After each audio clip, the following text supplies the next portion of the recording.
Hello there, good evening. I hope everyone can hear me. And if we just give me 1 second to get this PowerPoint going. I know there we go. I think I got it there, but to the producer, I can't see my little window. So if you can put me up as well, I would really appreciate it. Hopefully you can, I've got my camera on. So if you're working on that, I'll just say thanks so much everybody for being here. I'm Dr. Richard Maddow. I'm co-founder, along with my brother, Dr. David Maddow, of the Maddow Center for Dental Practice Success. And we are based in Baltimore, Maryland, but we work with practices all over North America.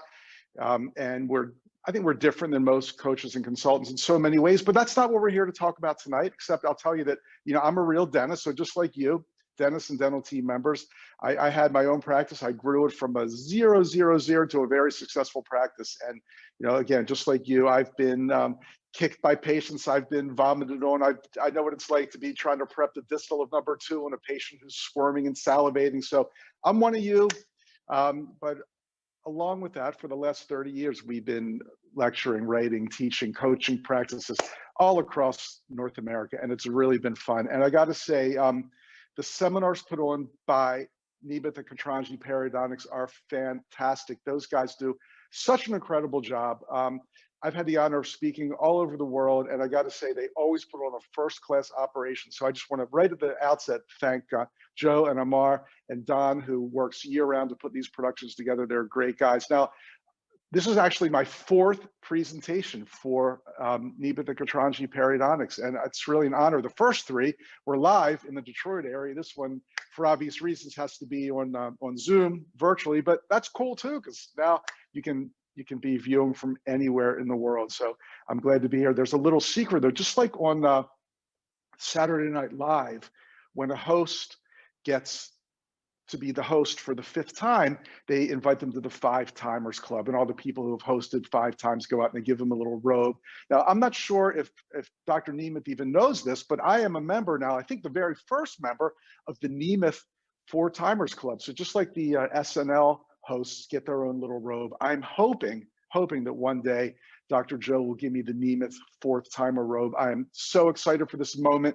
I can't wait to get back up to Detroit to claim my robe. So just little homework for you guys. And by the way, congrats on the book. Very cool. It looked fantastic. I hope everybody takes advantage of that, because I got to say, these guys are 2 of the most enthusiastic periodontists I've ever met. They love teaching. They love treating patients and helping dentists in their community. They are just amazing. So I'll congratulate them once again on their good work. Let's go backwards for a second, because I know that you've got a couple ways you can make comments or ask questions. There's the Q&A and there's the chat. And I think it would just be more organized and easier for everyone if you use the chat function instead of the Q&A. You can make comments, you can ask questions, you can say hello, tell us where you're from, anything you want.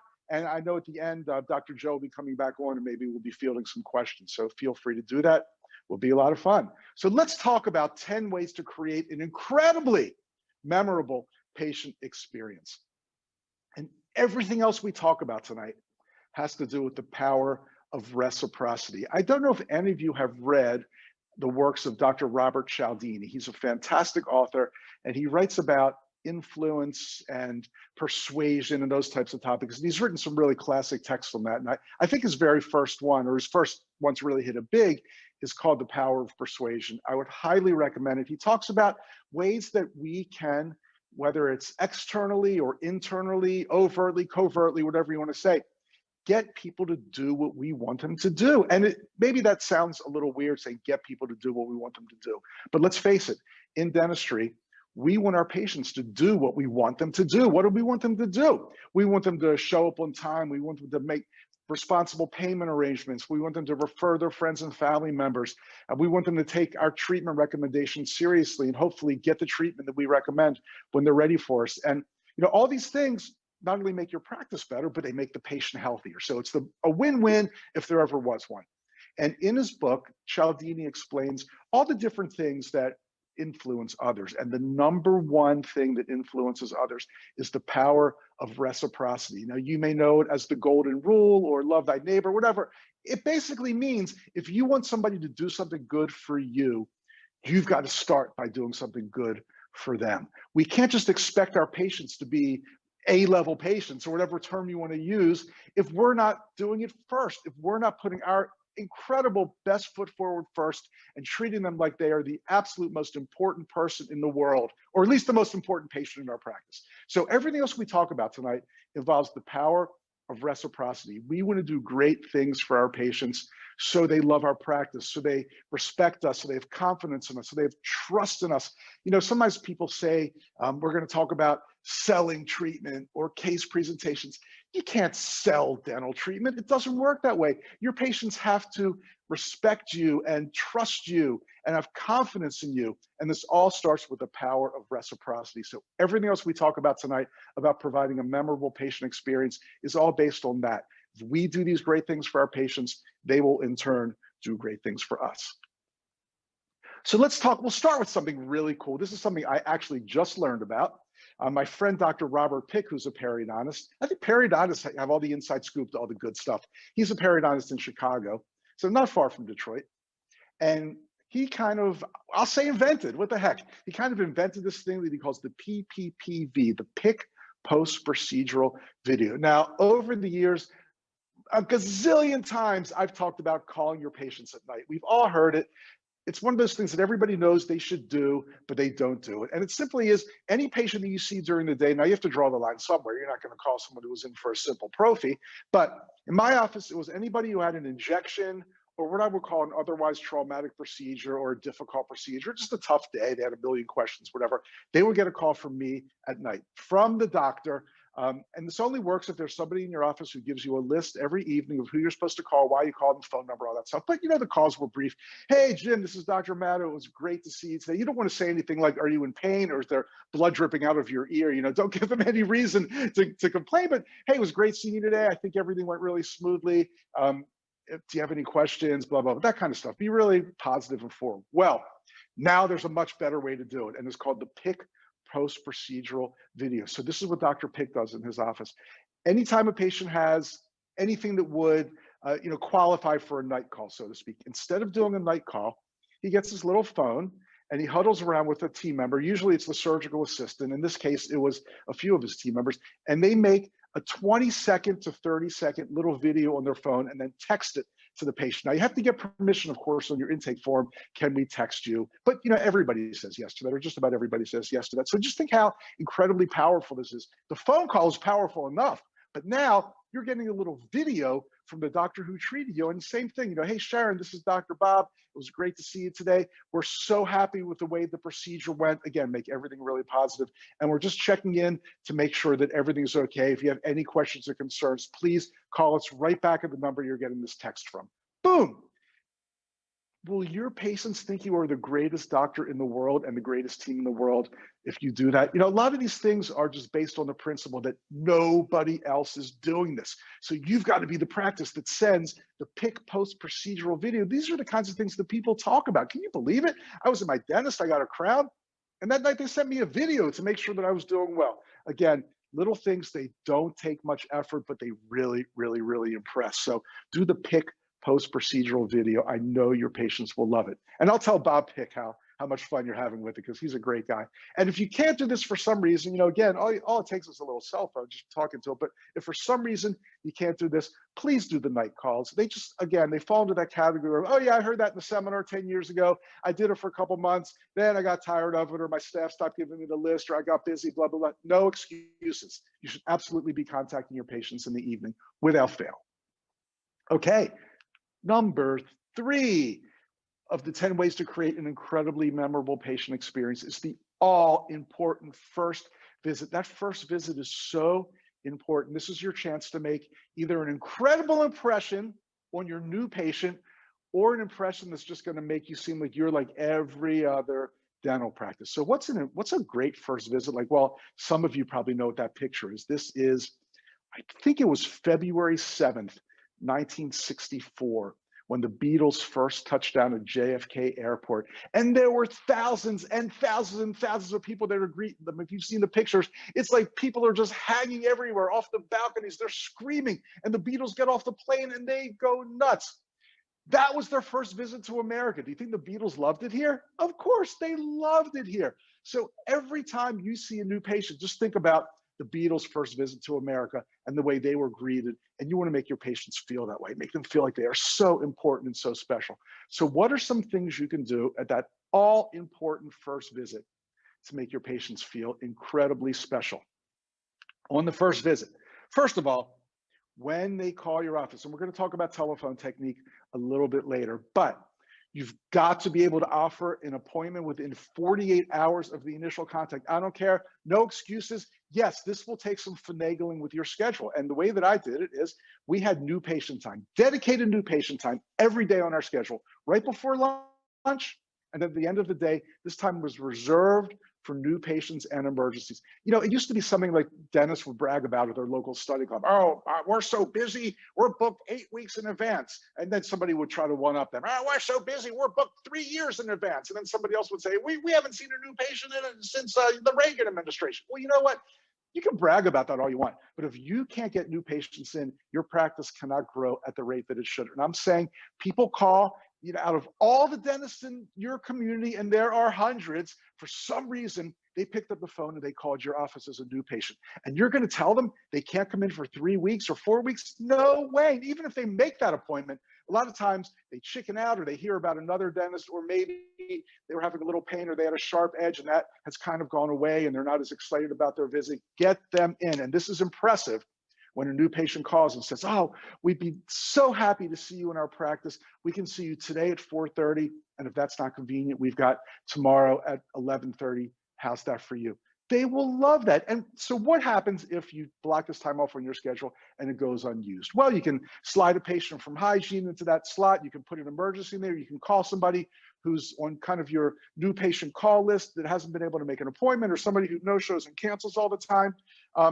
Then get them in right then and there. So can everybody see my PowerPoint okay? I just got a message that my PowerPoint's not up. Whoever just sent me that message, I'm doing little bullet points here. Maybe that's why it didn't look like it. Okay, this one I know a lot of people don't like to do, but doctor calls the night before the first appointment to introduce themselves. Wow, again, 15 to 20 seconds. It's the kind of thing that nobody has ever seen before.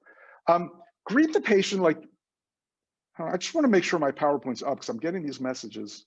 Is it? Hey, Dr. Maddow, no, it's Hi. not showing. It's just not showing. Right now. It's just me? Wow. But you're very really entertaining. Oh, but I want my PowerPoint to be up. You missed the picture of Dr. Joe in the robe.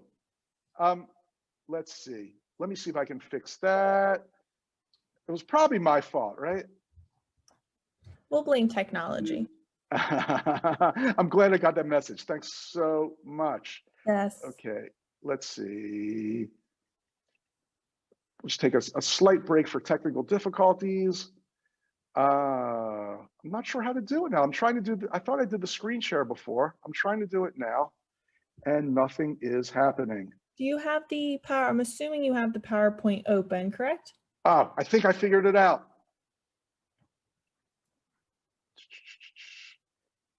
Thanks so much for that text. Let's see. I was gonna unmute myself and let you know, but I didn't. Oh, you could have. Okay.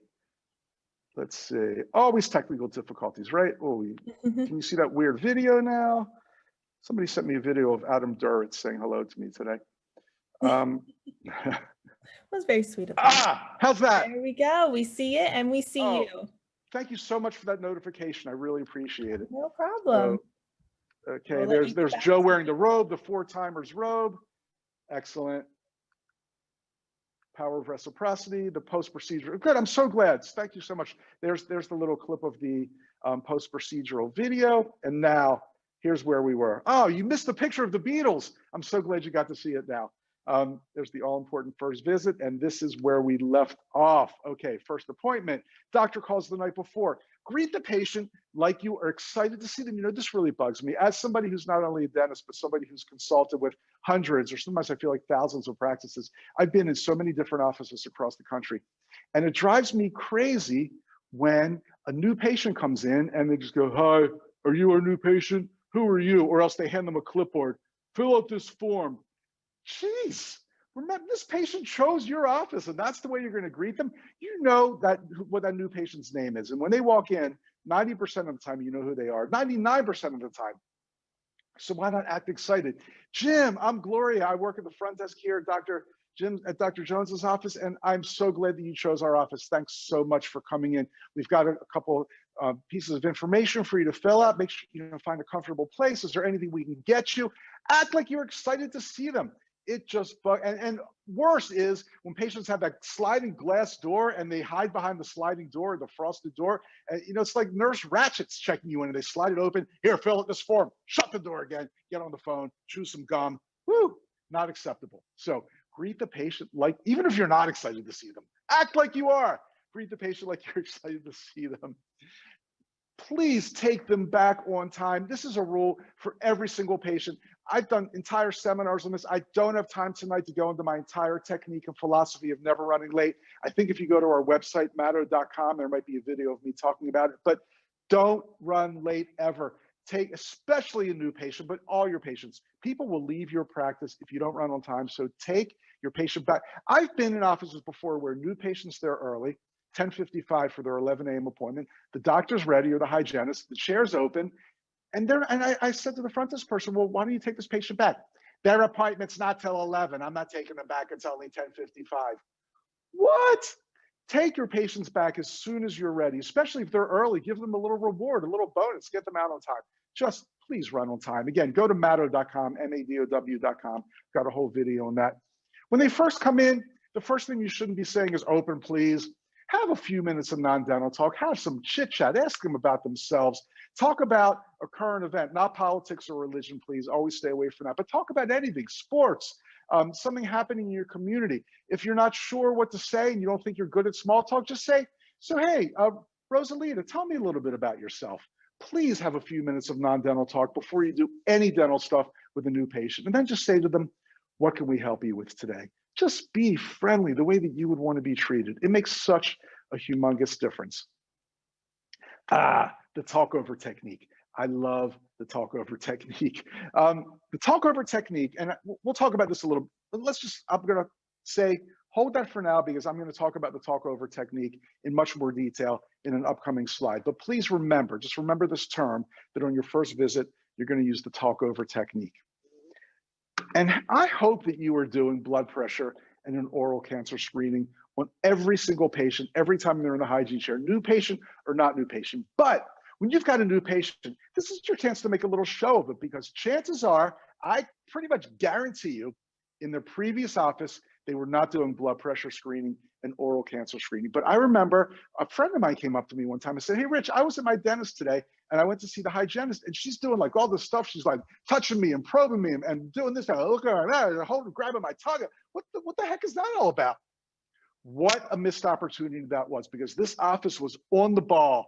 They were doing oral cancer screenings. They're on the ball, but the patient had no idea what they were doing. So make sure that you tell the patient. And you're kind of saying, our office is better than your last office, because they come in, you slap the blood pressure cuff on you, say, we take a blood pressure on all of our patients. We know that you probably see us more than you see your regular physician. So it's just a little extra service that we give you to check your health. And now I'm going to do an oral cancer screening. We're going to check your mouth to see if you have any unusual lumps and bumps and growths, and stick your tongue out, do this, do that. And wow, everything looks great. That's fantastic. So tell the patient what you're doing.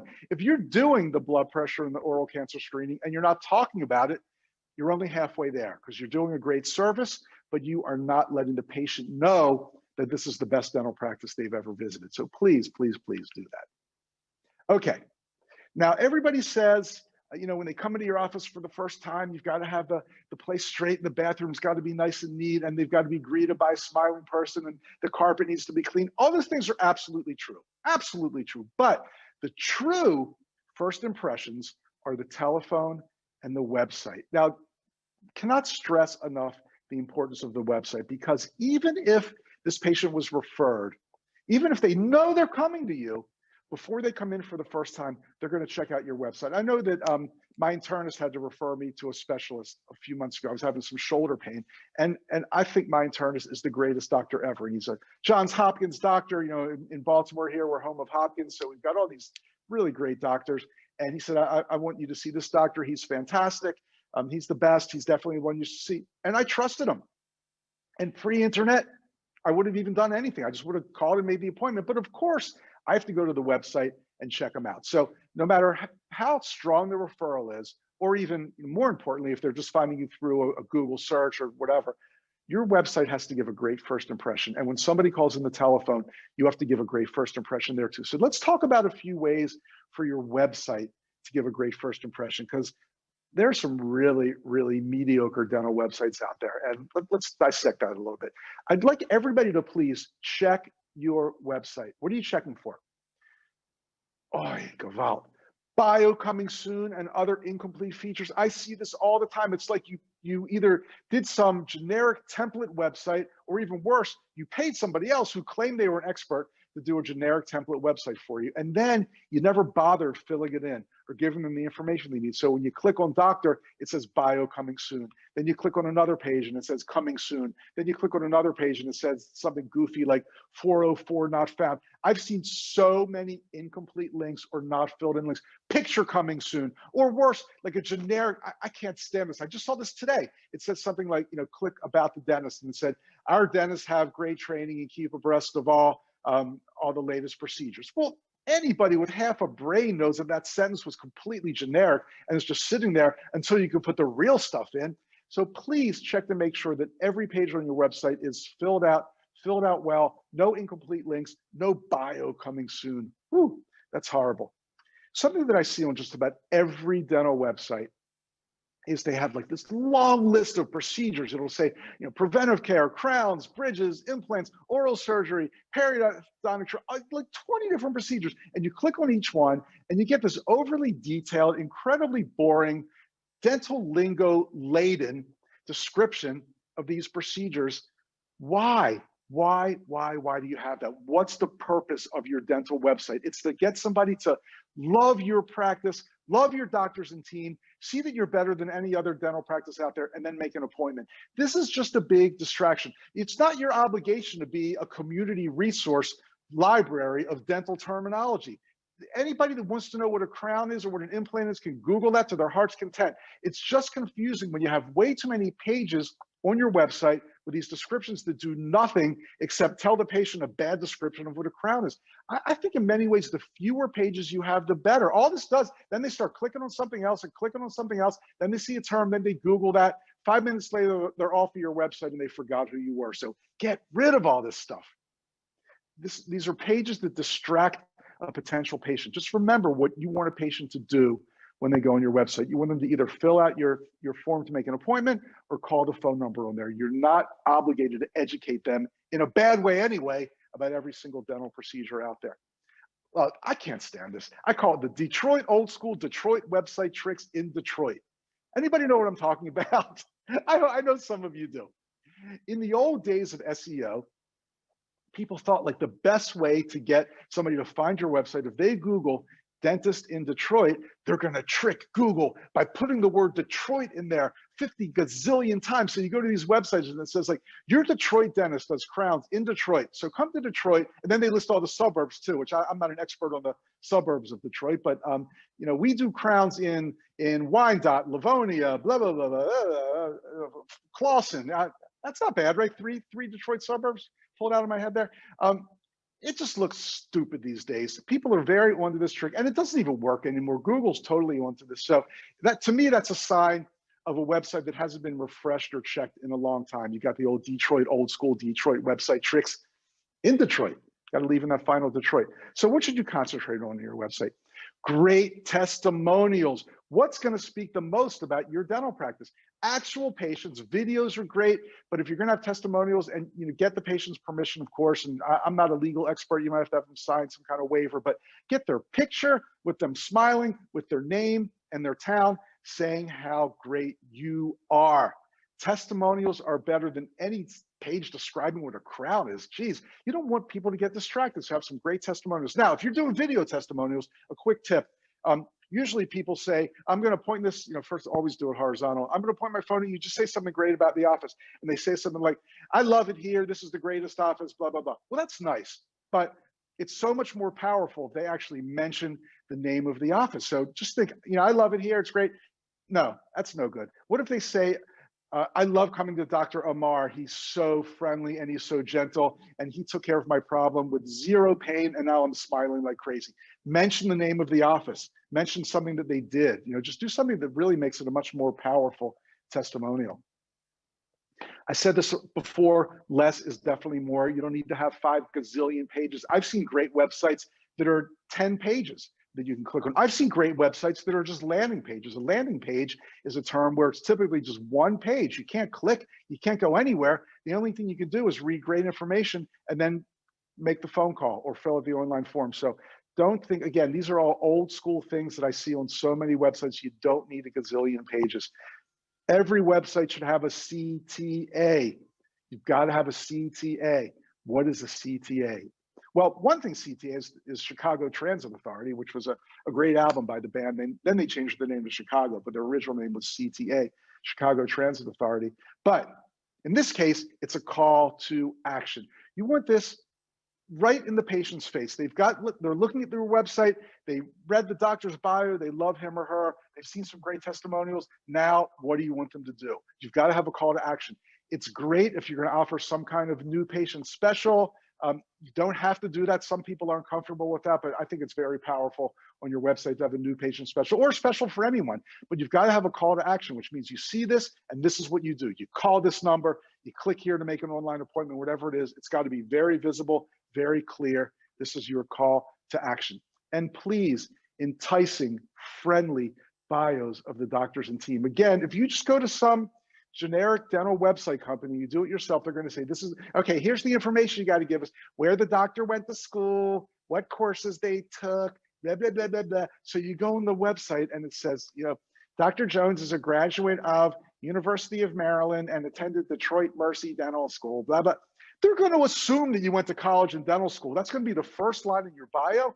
Your website bio should be something that makes the person say, wow, I want this person to be my dentist. They don't care where you went to school. They don't care where you went to elementary school. They don't really even care what kind of classes you took or anything. Just have an enticing, friendly bio. I'll give you an example. Here's a site that I saw, and great picture and bio of this dentist. I'll read it to you. This is Dr. Benjamin Scher. It says, Benjamin Scher, or Dr. Ben, as his patients call him, is known for his caring touch and humorous tone, making even the most nervous patients comfortable. Boom, right away. The first sentence of every other dentist is, Dr. Ben went to University of Maryland, Ben, University of Michigan, blah, blah, blah, blah, blah.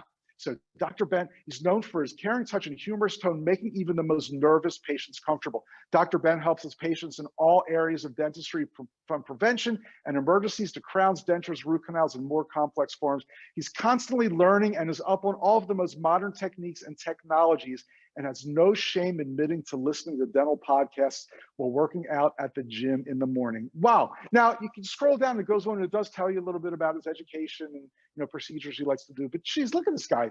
Great picture, cool looking guy. He's funny. He makes nervous people comfortable. He does all types of dental care.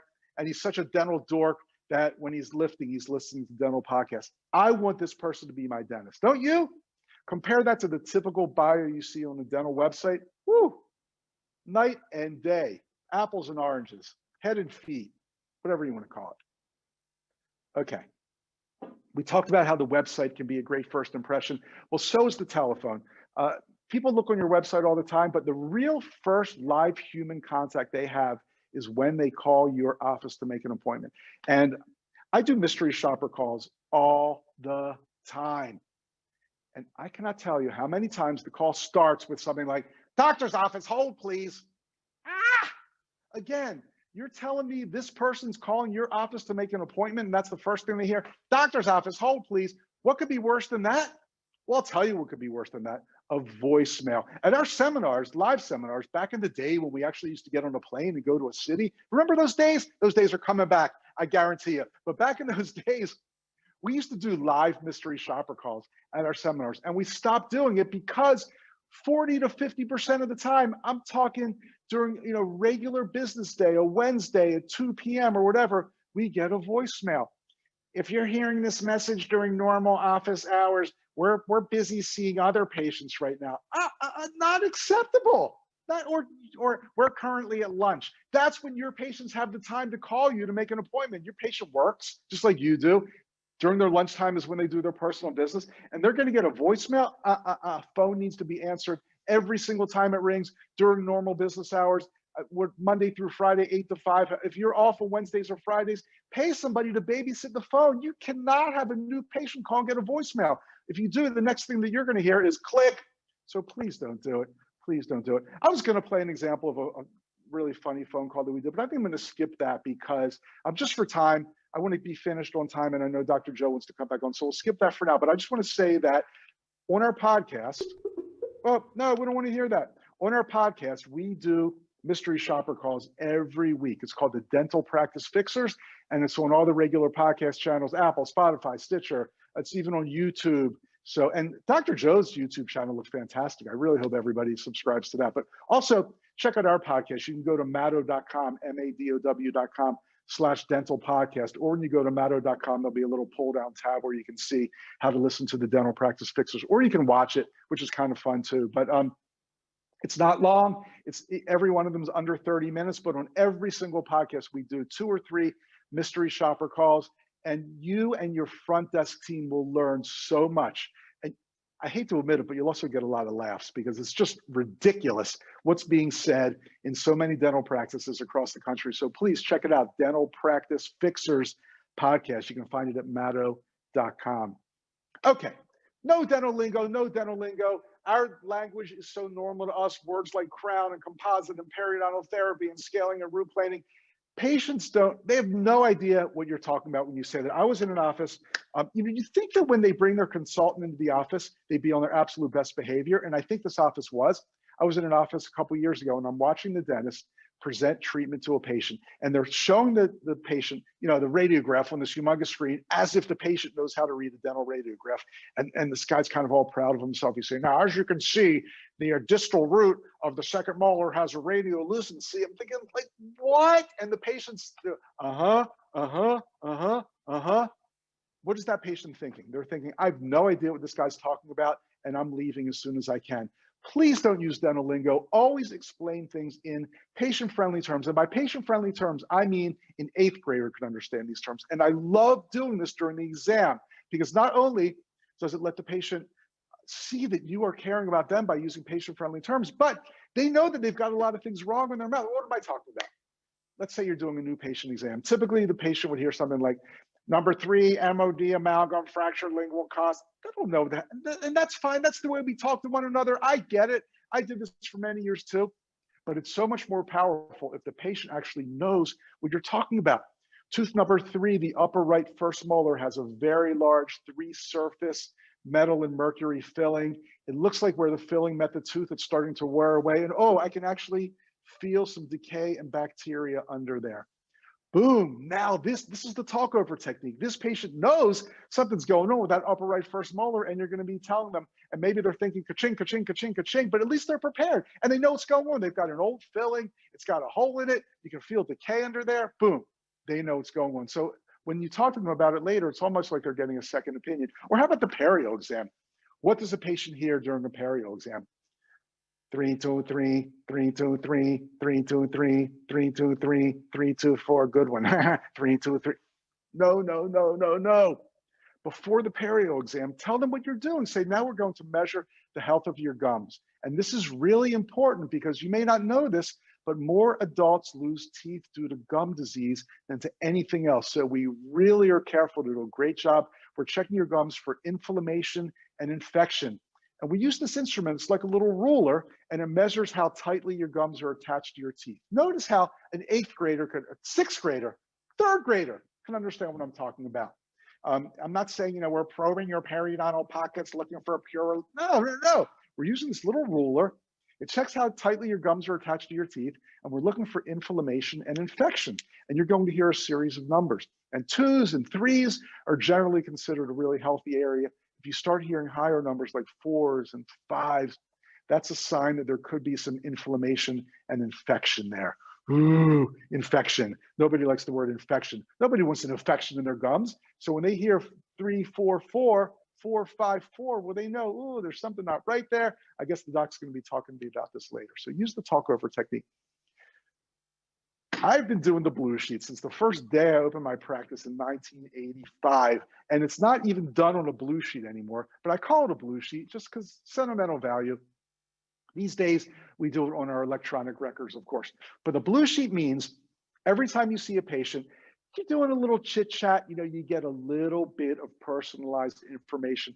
Make a note of it so you can bring it up at the next visit. Let's just say that Mrs. Keybroke is in. Her first name's Matilda Keybroke. She's in for a visit, and she's telling you that she's so excited because she's going to become a grandma for the first time this summer. Okay, write that down on your blue sheet. Then you're doing, a little chit chat, little treatment, and then a song by the Beatles comes on, and she starts tapping her toe and she starts singing along. Oh, do you like the Beatles? Yeah, I love the Beatles. Boom, write it down in the chart, little blue sheet. Then you've got a blue sheet. And again, this is what it looks like. Expecting first grandchild, loves the Beatles. You know this personal information now about Mrs. Keybroke. Her name's Matilda Keybroke.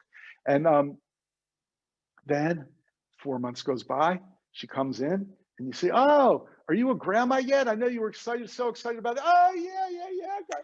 2 weeks ago, my first grandchild was born, and she whips out her phone and she's showing you pictures of her little Martian, and you're going, oh, that baby's so cute, even though the baby's really ugly. You go, oh, Miss Keybroke, that baby's so cute. And then that's fantastic. She cannot believe that you remember this. And then you're doing a little treatment. And they say, oh, can you believe Ringo Starr just turned 80? Wow, he's amazing. And she says, yeah, I love the Beatles, blah, blah, blah. Boom. You are the greatest person in the world because you remember these things about Matilda. You can't remember all this stuff about thousands of patients. So use the blue sheet for a guaranteed fantastic patient experience. New patient notes. Oh my.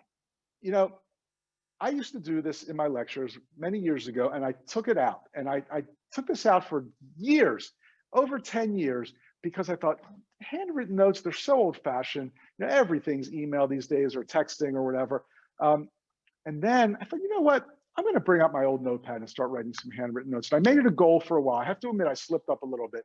But every day I was going to write at least one handwritten thank you note to somebody for something. And I always got a call or a text, and people always said something to me like, that is so nice. I can't believe, because now handwritten notes are even more special than ever. So I'm going to suggest that every time you see a new patient, you write a handwritten note to them. Now, you don't have time to write a personalized handwritten note for everyone, of course not. So it's a formula. So in this case, you're going to get a little piece of paper at the end of the day, or an email, or however you like it, from a team member that's going to tell you the patient's name and the PS. The PS is taken off the blue sheet. So in other words, this note's the exact same thing for every patient. Dear Allie, it was great meeting you at your new patient appointment on Monday. Thanks so much for showing your confidence in us. If you have any questions, please feel free to give us a call at any time. Sincerely, Rich Maddow. PS. Good luck with your presentation. It's the PS that kills it. Totally kills it, because now you wrote an incredibly personalized new patient note. This should be done by the doctor in the doctor's messy handwriting. I call myself Rich Maddow. I'm not a Dr. Maddow or Richard Maddow DDS kind of guy, but if you are, that's fine. Whatever makes you comfortable. But it's got to be done in the doctor's messy handwriting. Get it in the mailbox that day, which means here in Baltimore, that means we'll probably arrive about 3 weeks late. Do you guys have slow mail where you are these days? My God, it's unbelievable here in Baltimore. A letter takes about 3 weeks. No kidding, to get to somebody else if we mail it from here. My birthday was December 12th, and 3 days ago, I just got some birthday cards that were postmarked December 8th. So I don't know. I'm not, it's probably much better where you are. But get this note in the mail the same day you see a new patient. I had somebody tell me one time that they were over somebody's house and they had one of my new patient notes tacked up to their refrigerator. And I saw that patient about 4 months ago. So what does that tell you? Well, I don't know. Maybe it tells you that patient's a total loser, but I don't think that's what it tells you. I think it tells you that handwritten notes are so special and people appreciate them. And again, your office is different. Your office is better than everyone else's. Do you think any other dentist is doing that? Do you think when a patient goes to a dermatologist, they get a handwritten note? I hope not, because I don't know about dermatologists' hands, but there's no way they do. So you are really differentiating yourself from everybody else out there. Okay, wow, 3 more ways to go in the 10 ways to give an incredibly special new patient experience. Then Dr. Joe's going to come back on and we'll wrap up, answer some questions. maybe sing a song with each other. Who knows what we're going to do when we come back on. Boom. Number 8, calibrate your practice. Oh, this is so important. What does that mean, calibrating your practice? Well, again, I've been in hundreds of offices, and something that I see all the time is a patient asks a question to the doctor or to a team member, and they get an answer. Then they ask the same question or a variation of it to someone else, and they get a completely different answer. It's so confusing. Do you think that shows that they're going to have confidence in your practice? You know, there's some people who like to keep asking different people until they hear the answer they like, just like how some people will go to a different psychiatrist or therapist until they finally find one 10 psychiatrists later that agrees with them. I've heard about people like that. I'm not one of them, I'm glad to say, but I know people like that are out there. Well, it's the same thing. People like to ask a question. It's kind of like how a kid will play the mother against the father. They'll ask one, if it's not the answer they like, they'll ask the other one. Well, this should not be going on in your practice. If a patient asks a question, they should be getting the same answer. I'm not saying word for word, but in meaning, they should be getting the same answer from every patient in your practice. So how do you calibrate your practice? Well, the first thing to do is let your team know that you're going to be having a team meeting about practice calibration. So the first thing we want to do is get a list of frequently asked questions. To have everybody brainstorm on index cards the frequently asked questions that you hear from patients. And you know, the clinical team is going to have different questions than the front office team, but that's fine. Everybody needs to know the answers to these questions. You know, what are some typical questions that you hear from a patient? Well, from a new patient on the phone, you'll hear things like, how much is a cleaning? Do you take my insurance? You know, stuff like that. On the clinical end, you might hear some things like, why did this hurt? And so it didn't hurt before you did the filling. Why does it hurt now? Whew, we hate that one. Or why didn't my last dentist tell me I needed this? Or can you just do a cleaning? You know, the patient's got 10mm pockets and every tooth is looking like that. But, you know, can you just do a cleaning? So again, assemble these questions, the frequently asked questions. Now you've got a list of them. Call a team meeting. Maybe pick 3. Let's say that you've got 15 frequently asked questions. Pick 3.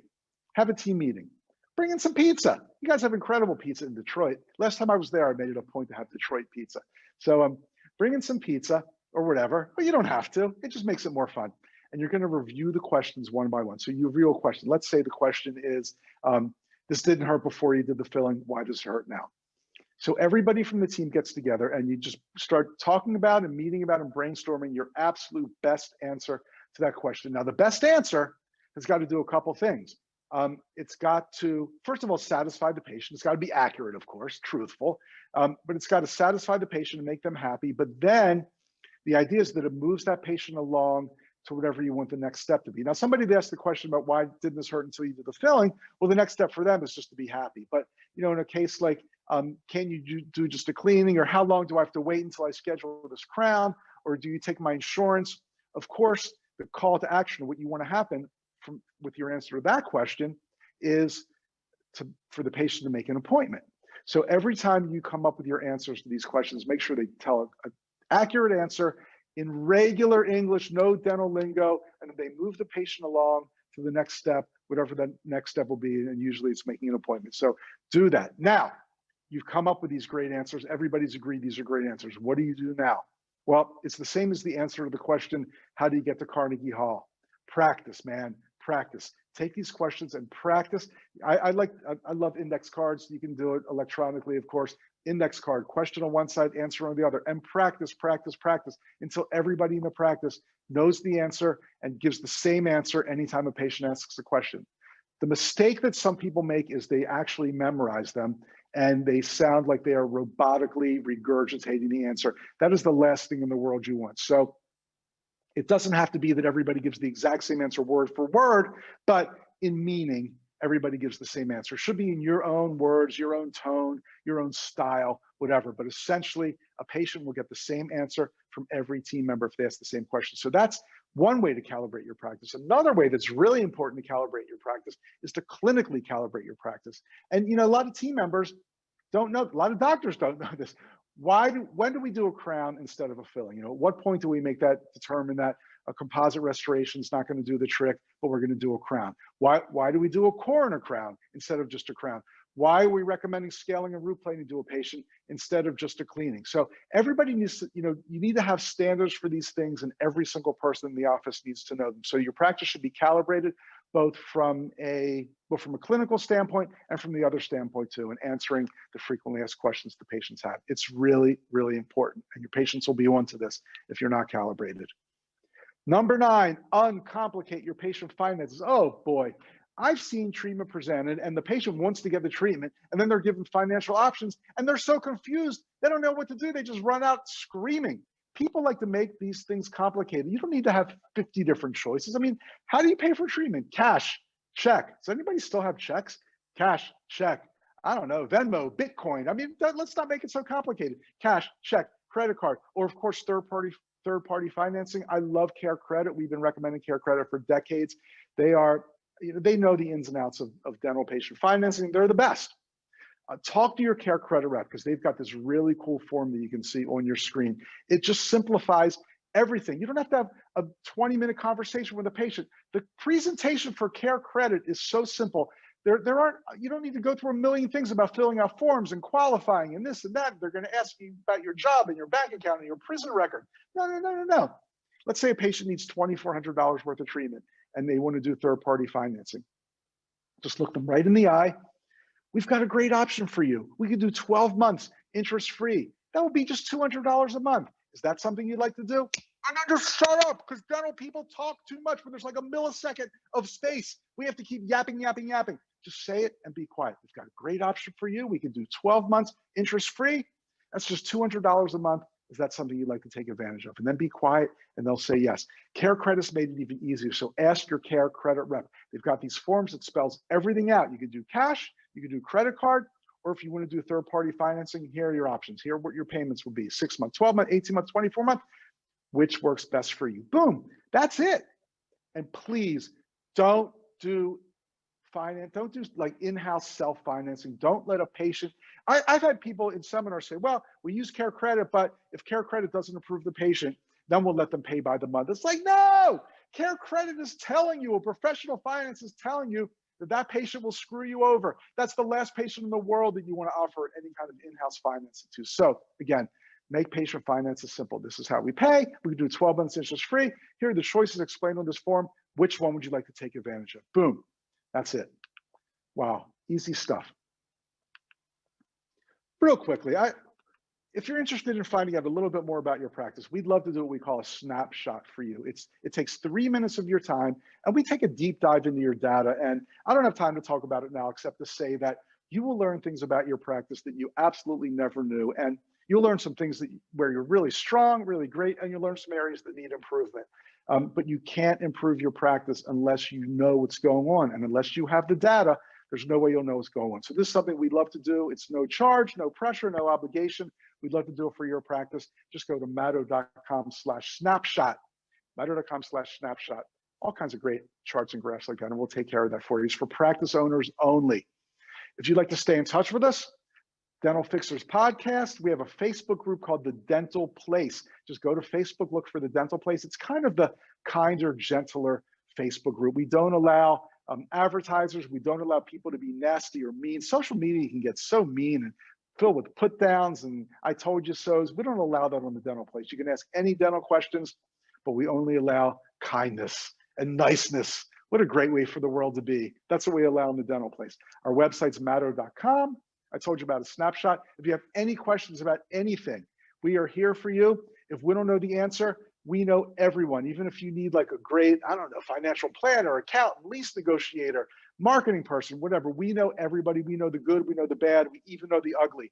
So send us an email with any question, info@maddow.com. Maddow has 1 D, don't forget that. Or if you want to email me personally, it's Rich, R-I-C-H, @maddow.com. And the 10th thing is to have a positive happiness equation. This is so important. So many dentists have a negative happiness equation, meaning that they can't stand work. They don't like being in their dental practice, but they figure if they work hard in their dental practice, they'll earn enough money to go spend the money on the weekends and buy toys and do things and have fun. So essentially, you are miserable during the week, hoping that that's going to make you happy during the weekend. Well, it doesn't work. And then what happens? On Saturday, you're just trying to wind down from your crappy week. And then on Sunday, you got the Sunday night blues because you have to go to your practice the next day. No. We spend so much time at our dental practices. We spend so much time with our team You need to love what you're doing. Now, look, I'm a dentist. I'm a realist. I know that every single day in the dental practice is not going to be all flowers and puppy dog tails, but just about every day should be at least fun. You should enjoy being there. You should enjoy working with the people who you're working with. Everybody should, I'm not saying you guys have to be best friends at vacation together, but you should truly, truly enjoy each other's company. Enough that you'd all want to go out for dinner or drink after work and, just chat and not care who you sit with, or this person's going to be gossiping about that or stabbing that one in the back. Again, I could do a whole hour on this, but we're not going to do that today. I'm just going to say, if your practice is not happy, if there's tension, if there's gossip, if there's backbiting, if there are struggles, if you're running late all the time, your patients can tell, and you're doing the exact opposite of creating an incredibly memorable patient experience. So I think that we are going to bring Dr. Joe back on. I'm Dr. Richard Maddow. I'm co-founder of the Maddow Center for Dental Practice Success. And again, you can find us at maddow.com, MADOW.com, or you can send me a personal email, rich, RICH at maddow.com, or you can send info, INFO, at maddow.com. I'm sorry that I had some AV troubles in the beginning, but I really, really thank Ann. Ann is somebody who I've worked with for 12 years. She's our event coordinator, and she sent me a text saying my PowerPoint wasn't up. I wouldn't have known otherwise. So that's why you got to work with the great people who you like.